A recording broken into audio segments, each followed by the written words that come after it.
Prehajamo na 10. točko, predlog sklepa o razporeditvi presežka prihodkov nad odhodki javnega zavoda za kulturo Kamnik.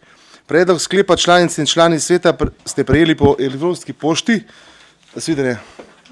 Predlagatelj je župan, poročevalki pa Katarina Vegel in Lilijana Mastikosa. Besedo predajam Lilijani. Izvoli. Hvala. Kot sem že v uvodu povedala, na predlogu za razširitev je prišlo v gradivo na 17. seji občinskega sveta, ste to gradivo že obravnavali, prišlo je do napake. Javni zavod ima presežka 10.000 in še nekaj, prišlo je pa do napake 1.000 evrov je bilo v prejšnjem gradivu, nihče ni tega opazil, ne mi, niti ne direktor, šele potem, ko smo dobili vsi podpisane te sklepe, smo začeli gledati in smo rekli, ok, glede na to, da pač to sprejema občinski svet, je bilo pač potrebno to še enkrat.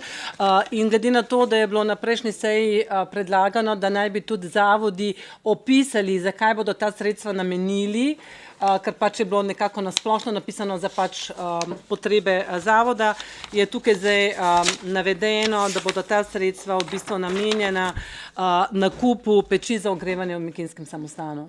Seveda, ker ne bo zadosti, ampak kakorkoli to bo namenjeno. Tako da, hvala lepa za razumevanje.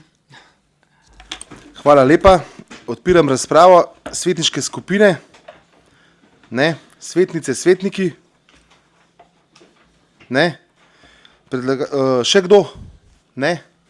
Zaključujem razpravo. Glasovali bomo o predlaganem sklepu. Občinski svet občine Kamnik sprejme sklep o razporeditvi presežka prihodkov nad odhodki javnega zavoda za kulturo Kamnik. Glasujemo. Glasovanje poteka.